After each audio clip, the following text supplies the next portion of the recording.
Bonjour, Amas Fieni, je suis CEO et cofondateur de la société Sobrus.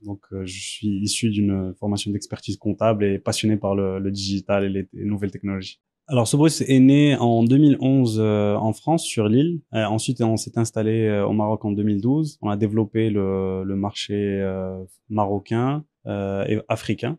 Et aujourd'hui, on revient, on va dire, en France sur l'île pour développer l'Europe francophone. Alors l'idée d'où elle est venue, nous en fait on a toujours été passionné par les nouvelles technologies, par le cloud, par avoir des solutions qui ont un impact sur le client, un impact positif bien sûr. Et en fait l'idée était venue de mettre en place une solution SaaS qui aiderait le professionnel de santé dans son quotidien pour gérer son activité de A à Z et pour éviter tout ce qui est paperasse, tout ce qui est tâches chronophages au quotidien. Ensuite, on a commencé à élargir un peu notre spectre. Donc, du coup, on a commencé à traiter aussi avec le médecin, avec une idée de centraliser ou plutôt de faire communiquer l'information entre les différents acteurs de la santé, tout en respectant bien sûr le patient, mais en même temps en lui rendant l'information assez facile d'accès pour une meilleure santé et un meilleur accès aux soins.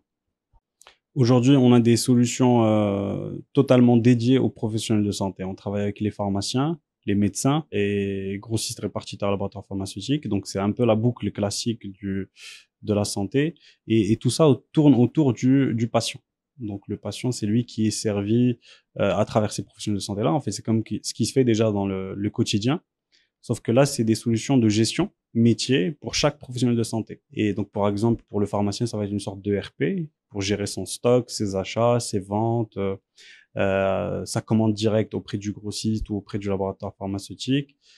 Ça va être donc c'est une solution qu'il utilise de l'ouverture à la fermeture et dans laquelle il va trouver tous les outils, tout le nécessaire pour une bonne gestion de sa pharmacie.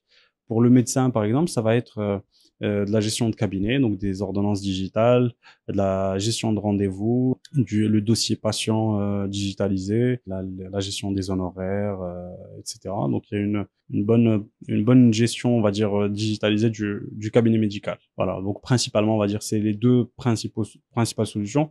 Les autres, donc, vont être des outils qui vont compléter cet écosystème-là.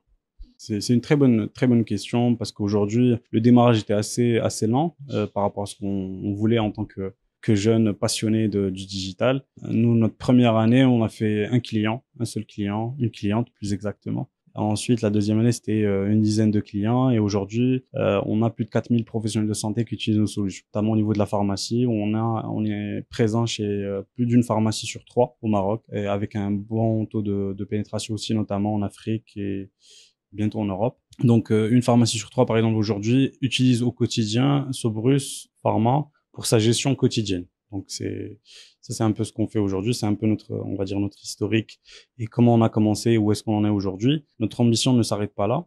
Au contraire, on considère que c'est que le début. Donc, on avance dans cette stratégie-là de déploiement, on va dire, national et international.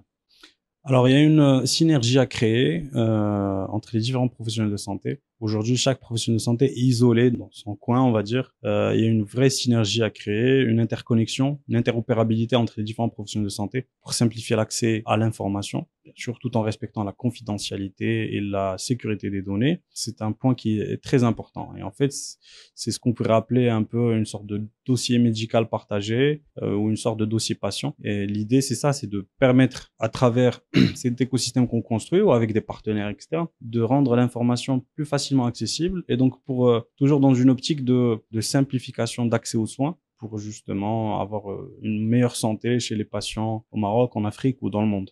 Alors, moi j'ai dit un peu dans d'autres interviews, aujourd'hui le gros frein c'est un peu réglementaire et c'est la rigidité, on va dire, des acteurs principaux qui sont pas forcément ouverts à des collaborations externes. Aujourd'hui, certes, il y a une bonne volonté, mais le passage à l'action prend un peu de temps mais on va y arriver avec cette synergie là et cette bonne volonté. Alors comment y arriver? Tout simplement c'est en faisant une bonne conduite au changement parce qu'aujourd'hui on met en place une idée, elle va pas prendre comme ça toute seule. Il faut un bon accompagnement, une patience pour bien mettre en place le système d'information dans les règles de l'art. chaque nouveauté peut faire peur à l'utilisateur, donc il faut l'accompagner et être patient jusqu'à ce que ça prenne et ne pas le laisser tout seul entre son outil alors qu'il a l'habitude de travailler sur papier ou sur des solutions classiques. Donc c'est un vrai accompagnement qu'il faut mettre en place.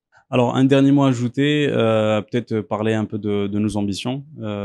Aujourd'hui, nous on compte recruter sur le plan national et international une vingtaine de collaborateurs d'ici la fin de l'année. Aujourd'hui, on est déjà une cinquantaine à Sobrus et on a envie d'aller encore plus vite et avoir des personnes talentueuses qui pourraient rejoindre nos équipes. Donc notre ambition vraiment c'est de plus rester sur le marché, on va dire local. On est déjà sur une dizaine ou une quinzaine de pays en Afrique, mais notre ambition c'est de revenir un peu là où est né Sobrus. C'est donc revenir sur l'île et déployer ça sur le marché européen francophone. Ça c'est notre objectif à très court terme. D'ailleurs, ça devrait voir le jour d'ici fin d'année.